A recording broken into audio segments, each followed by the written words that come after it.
So the first thing I want to say is that the shoulder, whilst it's in use in the drive, it's not the thing that is driving. So you don't want people swinging it forward past there.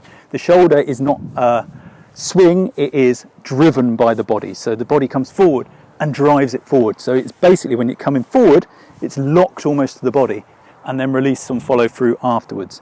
I don't want to see that, because you're going to hurt everything doing that, and you're going to have no power, you're going to have no control.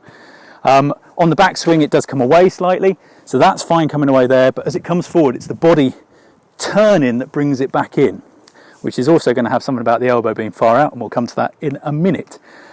So yeah, really make sure there's no swinging the arm out there. It's going to drive out there with the body and then be released.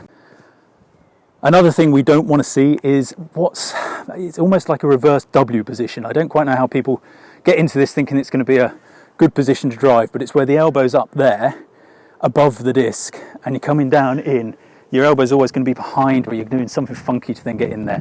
We want to see the elbow go back in this position. All the good players, however they get back there, you get some swinging over the top, you get some penduluming back, you'll get some that will just work around it. However they get there, that's the position they're in. Now you might be sexton up here, you might be eagle a bit lower. That in itself doesn't matter. We just want that position, not that position. Can't even get into it, so awkward, but you see a lot of people in this position. We want there. And as you come forward, that just makes everything much easier to bring the whole upper unit through together as one. The other thing is the swing plane itself. We talk about flat a lot. You hear a lot of people talking about flat swing planes.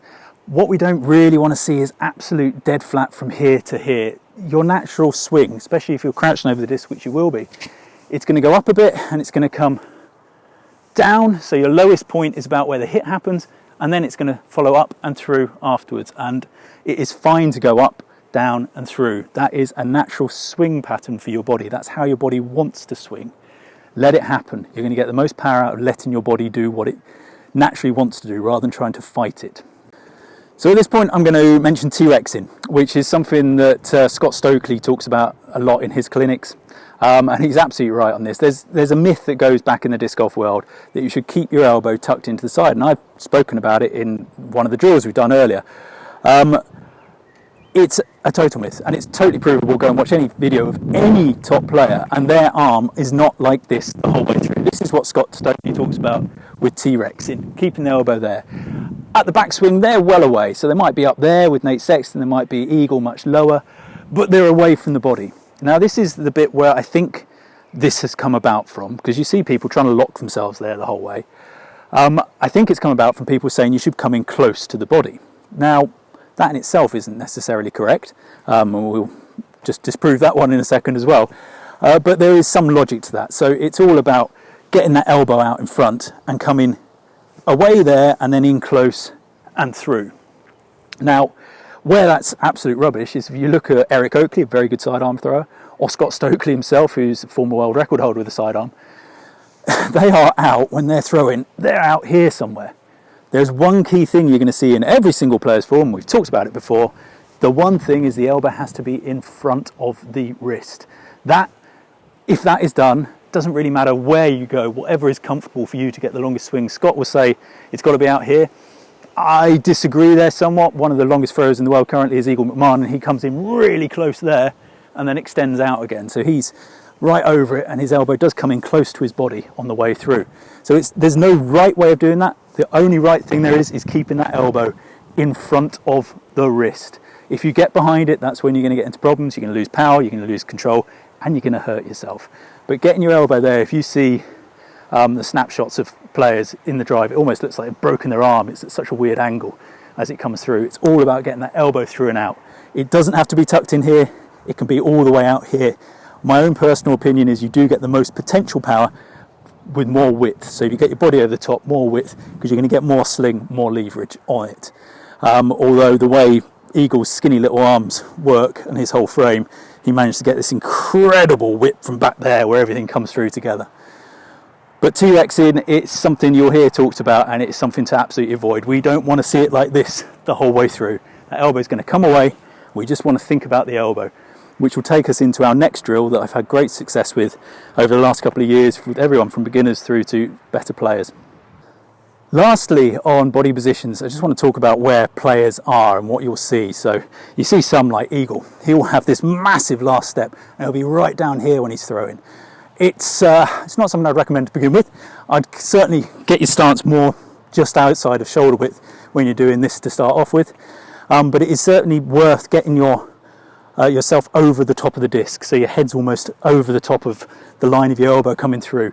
That's going to give you more consistent releases. I don't want you to be too upright. If you're upright, what tends to happen is you start tracking around your body.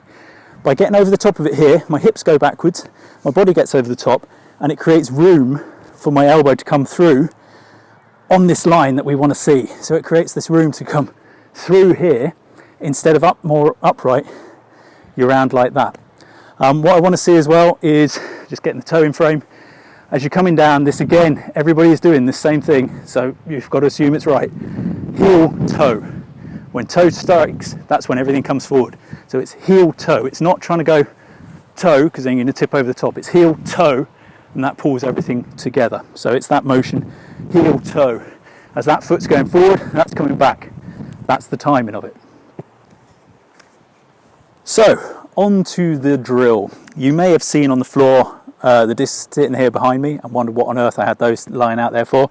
It is for this drill. This is something I've used for everyone from beginners through to more experienced players, and it's all about trying to take out many of the problems we have. So it's all about leading with the elbow and converting the lineal motions, the lineal shifts that we've got, into rotational velocity on the disc, or words to that effect. I'm not sure if the physics is entirely correct, but we're trying to basically create a number of smaller arcs leading to maximum potential force in the ejection.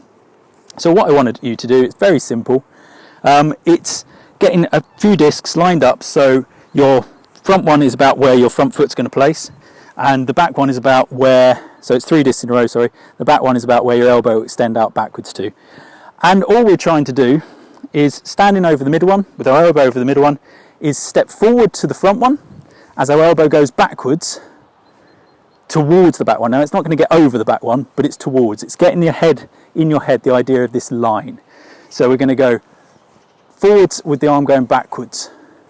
So I don't want to be leaning backwards, something else we'll come to in a minute.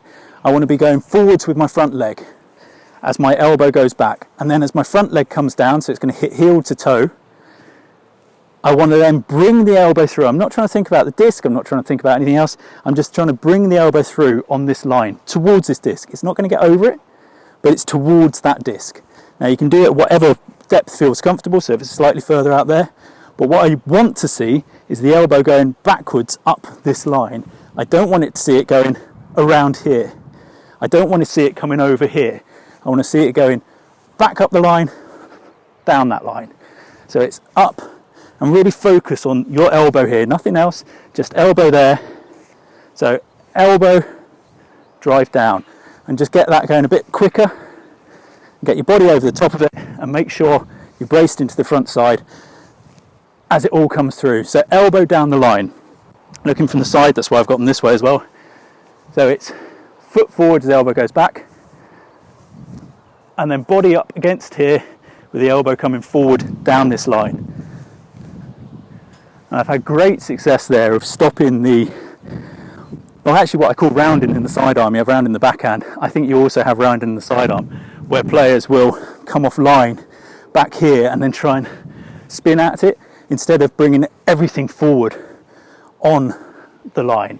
So we're not thinking about the disc might be going all over the place out there. I'm thinking about the elbow, which is hanging underneath the shoulder. It's all coming down on the one line here. It gives you control, it gives you accuracy, and it will load you up to get the elbow forward to deliver the power at the hit.